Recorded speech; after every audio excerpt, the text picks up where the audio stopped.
بسم اللہ الرحمن الرحیم حسبي ربي جل الله ما في قلبي غير الله نور محمد صلى الله لا إله إلا الله حسبي ربي جل الله ما في قلبي. ناظرین کرام، جیسا کہ ہم نے حضرت عائشہ صدیقہ رضی اللہ عنہا کے حالات زندگی پر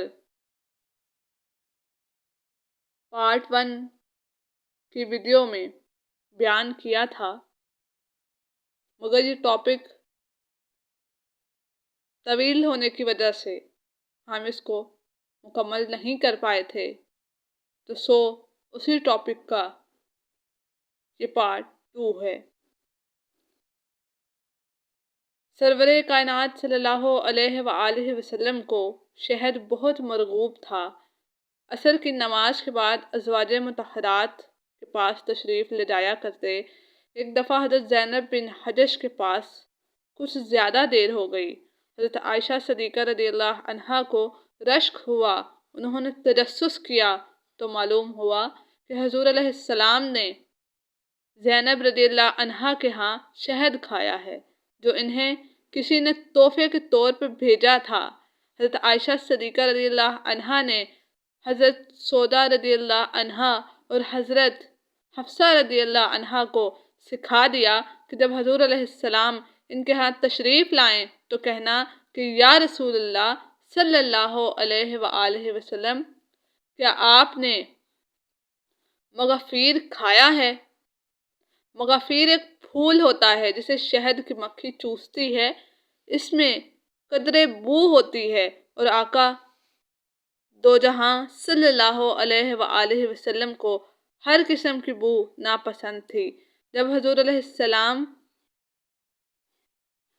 فرمائیں گے کہ مجھے زینب نے شہد پلایا ہے تو تم کہنا شاید یہ شہد مغافیر کی مکھی کا ہے۔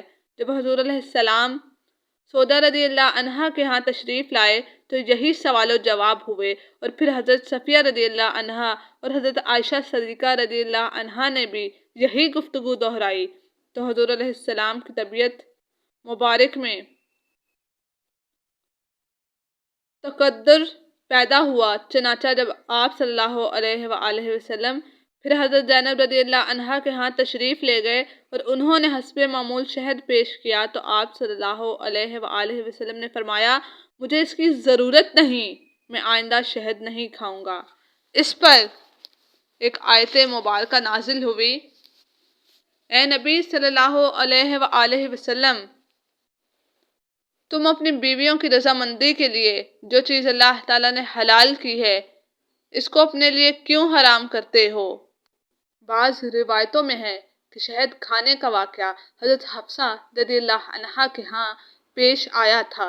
سرور کائنات صلی اللہ علیہ وآلہ وسلم کی ازواج مطہرات کے لیے غلہ اور کھجور کی جو مقدار مقرر تھی وہ ان کی ضروریات کے لیے کافی نہ تھی، اور وہ تنگ دستی سے گزر اوقات کرتی تھی۔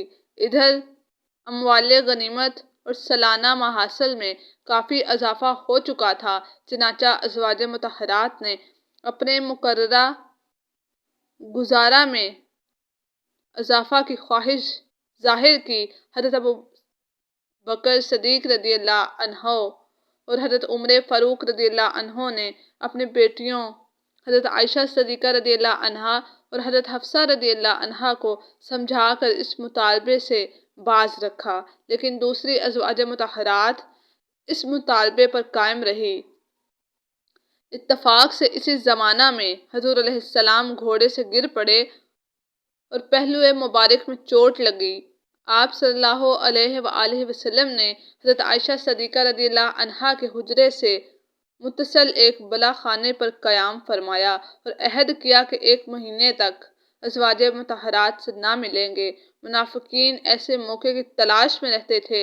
انہوں نے مشہور کر دیا کہ آپ صلی اللہ علیہ وآلہ وسلم نے بیویوں کو طلاق دے دی، استغفر اللہ۔ تمام صحابہ کرام یہ خبر سن کر سخت رنجیدہ ہوئے۔ حضرت عمر فاروق رضی اللہ عنہ جناب روحی فدا صلی اللہ علیہ وآلہ وسلم کی خدمت میں حاضر ہوئے۔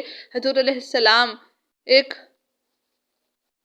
کھری چارپائی پر لیٹے تھے، جسم ادھر پر بان کے نشان بن گئے تھے۔ حضرت فاروق اعظم رضی اللہ عنہ حضور علیہ السلام کو اس حال میں دیکھ کر ابدیدہ ہو گئے اور عرض کیا، یا رسول اللہ صلی اللہ علیہ وآلہ وسلم، کہ آپ نے اپنی بیویوں کو طلاق دے دی؟ فرمایا، نہیں جناب۔ عمر فاروق اعظم رضی اللہ عنہ نے یہ خوشخبری تمام لوگوں کو سنا دی۔ تمام مسلمان اور ازواج مطہرات میں مسرت کی لہر دوڑ گئی۔ حضرت عائشہ صدیقہ رضی اللہ عنہا فرماتی ہیں، میں ایک ایک دن گنتی تھی۔ 29ویں دن حضور علیہ السلام بلا خانہ سے اتر کر سب سے پہلے میرے پاس تشریف لائے۔ سبحان اللہ۔ میں نے عرض کی، یا رسول اللہ صلی اللہ علیہ وآلہ وسلم، آپ صلی اللہ علیہ وآلہ وسلم نے 1 مہینے کا عہد فرمایا تھا اور آج 29 دن ہوئے ہیں۔ فرمایا، مہینہ کبھی 29 دن کا بھی ہوتا ہے۔ واقعہ ایلا کے بعد ایک دن حضور علیہ السلام حضرت عائشہ صدیقہ رضی اللہ عنہا کے پاس تشریف لائے اور فرمایا، عائشہ میں تم سے ایک بات پوچھتا ہوں، اس کا جواب اپنے والدین سے مشورہ کر کے دو تو بہتر ہوگا۔ حضرت عائشہ صدیقہ رضی اللہ عنہا نے عرض کیا، یا رسول اللہ صلی اللہ علیہ وآلہ وسلم، وہ کیا بات ہے؟ حضور علیہ السلام نے سورہ احزاب کی آیت کی تلاوت فرمائی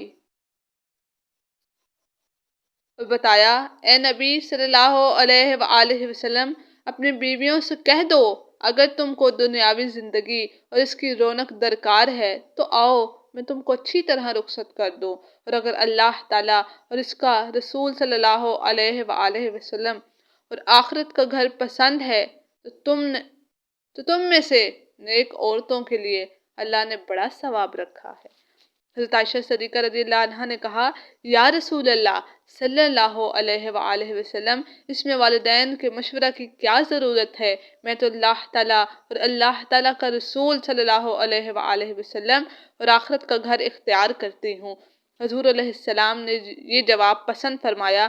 یہی بات جب دوسری ازواج مطہرات سے پوچھی تو انہوں نے بھی ویسا ہی جواب دیا۔ نبی کریم صلی اللہ علیہ وآلہ وسلم کو حضرت عائشہ صدیقہ رضی اللہ عنہا بے حد محبوب تھی۔ حضور صلی اللہ علیہ وآلہ وسلم اکثر دعا فرمایا کرتے تھے، اے باری تعالیٰ، یوں تو میں سب بیویوں سے برابر کا سلوک کرتا ہوں، مگر دل میرے بس میں نہیں کہ وہ عائشہ کو زیادہ محبوب رکھتا ہے۔ سبحان اللہ، سبحان اللہ۔ یا اللہ، اسے معاف فرمانا۔ گھر کا تمام کام حضرت عائشہ صدیقہ رضی اللہ عنہا خود اپنے ہاتھ سے کرتی تھی۔ ایک دن آپ کی باری تھی، اپنے ہاتھ سے جو پیس کر رسول کریم صلی اللہ علیہ وآلہ وسلم کے لیے روٹی پکائی اور حضور علیہ السلام کا انتظار کرنے لگی۔ جب آپ صلی اللہ علیہ وآلہ وسلم کے آنے میں دیر ہو گئی تو سو گئی۔ حضور علیہ السلام تشریف لا کر حضرت عائشہ صدیقہ رضی اللہ عنہا کو جگایا۔ حضور علیہ السلام طہارت میں بہت اہتمام فرماتے اور اپنے مسواک بار بار دھلوایا کرتے۔ اس خدمت کی انجام دہی حضرت عائشہ صدیقہ رضی اللہ عنہا کی سپرد تھی۔ حضرت عائشہ صدیقہ رضی اللہ عنہا حضور علیہ السلام پر جان چھڑکتی تھی۔ ایک دفعہ رسول کریم صلی اللہ علیہ وآلہ وسلم رات کے وقت اٹھ کر کہیں تشریف لے گئے۔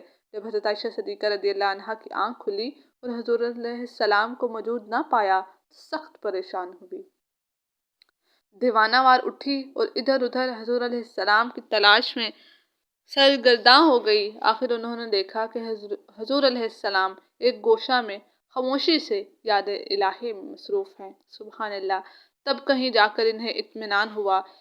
ایک بار نبی کریم صلی اللہ علیہ وآلہ وسلم کمبل اوڑھ کر مسجد میں تشریف لائے۔ ایک صحابی نے عرض کیا، یا رسول اللہ صلی اللہ علیہ وآلہ وسلم، اس پر دھبا نظر آتا ہے۔ آپ علیہ السلام نے اس غلام کے ہاتھ میں حضرت عائشہ صدیقہ رضی اللہ عنہا کے پاس بھیج دیا۔ حضرت عائشہ صدیقہ رضی اللہ عنہا نے کٹورے میں پانی منگایا، خود اپنے ہاتھ سے دھبا دھویا اور خشک کیا۔ اس کے بعد کمبل آپ صلی اللہ علیہ وآلہ وسلم کے پاس بھیج دیا۔ حضور علیہ السلام خانہ کعبہ کا ہدیہ بھیجتے تو عائشہ صدیقہ رضی اللہ عنہا ان کے گلے کا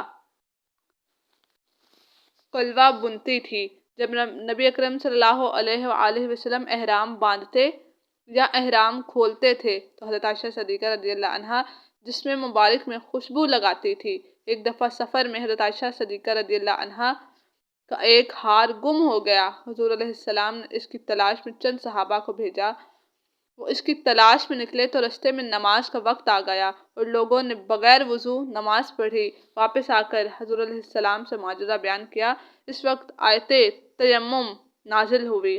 حضرت اسید بن حضیر رضی اللہ عنہ نے اس کو حضرت عائشہ صدیقہ رضی اللہ عنہا کی بہت بڑی فضیلت سمجھا اور ان سے مخاطب ہو کر کہا، ام المؤمنین، اللہ تعالیٰ آپ کو جزائے خیر دے۔ آپ رضی اللہ عنہ کو کوئی ایسا حادثہ پیش نہیں آیا جس سے اللہ تعالیٰ نے آپ کے نکلنے کا رستہ نہیں بتایا، اور مسلمانوں کے لیے وہ ایک برکت بن گیا۔ جب حضرت عائشہ صدیقہ رضی اللہ عنہا کی ازدواجی زندگی کے 9 برس گزر گئے تو آقا دو جہاں صلی اللہ علیہ وآلہ وسلم مرض وفات میں مبتلا ہوئے۔ حضور علیہ السلام 13 دن علیل رہے اور 13 دنوں میں 5 دن دیگر ازواج کے ہاں قیام فرمایا، اور پھر حضرت عائشہ صدیقہ رضی اللہ عنہا کے ہاں رہے۔ شدت مرض میں کمزوری کی وجہ سے حضور علیہ السلام اپنی مسواک حضرت عائشہ صدیقہ رضی اللہ عنہا کو دیتے، وہ چبا کر نرم کرتی اور پھر حضور علیہ السلام استعمال فرماتے۔ سبحان اللہ۔ 9 ربیع الاول 11 ہجری کو دوشنبہ کے دن سرور کونین صلی اللہ علیہ وآلہ وسلم کی روح اطہر نے عالم قدس کی طرف پرواز کی۔ اس وقت حضور علیہ السلام کا سر مبارک حضرت عائشہ صدیقہ رضی اللہ عنہا کے سینے پر رکھا ہوا تھا، جس میں اطہر حضرت عائشہ صدیقہ رضی اللہ عنہا کے حجرہ مبارک کے ایک گوشہ میں سپرد خاک کیا گیا۔ رحلت نبی اکرم صلی اللہ علیہ وآلہ وسلم کے وقت میں حضرت عائشہ صدیقہ رضی اللہ عنہا کی عمر 18 سال تھی۔ آپ نے عالم بیوگی میں برش کیے۔ اس تمام عرصے میں وہ تمام عالم اسلام کے لیے رشد و ہدایت، علم و فضل اور خیر و برکت کا ایک عظیم مرکز بنی رہی۔ ان کے فضائل اقوال اتنے زیادہ ہیں کہ سینکڑوں اوراق کے بیان کے لیے ناکافی ہیں۔ 2210 حدیثیں آپ رضی اللہ عنہ سے مروی ہیں۔ بعض کا قول ہے کہ احکام شریعہ کا 1/4 حصہ حضرت عائشہ صدیقہ رضی اللہ عنہا سے منقول ہے۔ بڑے بڑے جلیل القدر صحابہ کرام ان کی خدمت میں حاضر ہو کر ہر قسم کے مسائل پوچھتے۔ حضرت ابو موسیٰ اشعری رضی اللہ عنہ نے فرمایا ہے کہ ہم لوگوں کو کوئی مسئلہ، کوئی مشکل ایسی پیش نہ آئی جس کا علم حضرت عائشہ صدیقہ رضی اللہ عنہا کے پاس نہ ہو، یعنی ہر مسئلے کے متعلق انہیں سرور کائنات صلی اللہ علیہ وآلہ وسلم کا اسوہ معلوم تھا۔ حضرت عروہ بن زبیر رضی اللہ عنہ کا قول ہے کہ قرآن، حدیث، فقہ، تاریخ اور علم انساب میں حضرت عائشہ صدیقہ رضی اللہ عنہ سے بڑھ کر کسی کو نہیں دیکھا۔ بعض مخصوص فضائل میں حضرت عائشہ صدیقہ رضی اللہ عنہ تمام صحابہ کرام اور صحابیات میں امتیازی حیثیت رکھتی تھی۔ بروایت قاسم بن محمد حضرت عائشہ صدیقہ رضی اللہ عنہ فرماتی ہیں کہ 10 اوصاف مجھ میں ایسے ہیں جن میں دوسری ازواج مطہرات میں کوئی میری شریک نہیں، صرف میں ہی کنوار پن میں حضور علیہ السلام کے نکاح میں آئی۔ جبریل امین علیہ السلام میری صورت میں حضور علیہ السلام سے ملے اور کہا کہ عائشہ سے شادی کر لیجئے۔ اللہ تعالیٰ نے میرے لیے آیت برات نازل فرمائی۔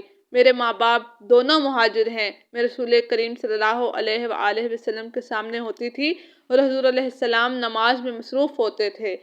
میں اور رسول کریم صلی اللہ علیہ وآلہ وسلم ایک ہی برتن میں غسل کرتے تھے۔ سبحان اللہ۔ نزول وحی میں صرف میں آپ صلی اللہ علیہ وآلہ وسلم کے پاس ہوتی تھی۔ جس شب کو میری باری تھی اسی رات کو رسول کریم صلی اللہ علیہ وآلہ وسلم نے رحلت فرمائی۔ جب سرور کائنات کی روح پاک نے عالم قدس کی طرف پرواز کی تو حضور علیہ السلام کا سر مبارک میری گود میں تھا۔ سبحان اللہ، میرے ہی حجرہ کو رحمت للعالمین کا مدفن بننے کی سعادت نصیب ہوئی۔ سبحان اللہ، ماشاء اللہ، کیا خوش نصیب عورت تھی، کیا فرما بردار بیوی تھی۔ نبی اکرم صلی اللہ علیہ وآلہ وسلم نے بھی ایک دفعہ فرمایا، عائشہ کو عورتوں پر ایسی فضیلت ہے جیسے شوربے میں ملی ہوئی روٹی کو عام کھانوں پر۔ حضرت عمر فاروق رضی اللہ عنہ کی عہد خلافت میں تمام ازواج مطہرات کے 10-10 ہزار درہم سالانہ مقرر تھے، البتہ حضرت عائشہ صدیقہ رضی اللہ عنہ کو 12,000 درہم سالانہ دیے جاتے تھے۔ اس کی وجہ حضرت عمر رضی اللہ عنہ یہ بیان فرماتے تھے کہ وہ حضور علیہ السلام کو بہت محبوب تھی، کہ وہ حضور علیہ السلام کو بہت محبوب تھی۔ 17 رمضان حضرت عائشہ صدیقہ رضی اللہ عنہ نے 63 برس کی عمر میں وفات پائی۔ لوگوں نے نہایت کثرت سے اس رات مشعلیں روشن کر لی تھی۔ ان کے انتقال سے تمام عالم اسلام میں صف ماتم بچھ گئی۔ وصیت کے مطابق رات کو بعد نماز وتر جنت البقیع میں دفن ہوئی۔ حضرت ابو ہریرہ رضی اللہ عنہ نے نماز جنازہ پڑھائی۔ لوگوں کا اتنا ہجوم تھا کہ ایسے پہلے کبھی نہ دیکھا گیا تھا۔ وما علینا الا البلاغ المبین۔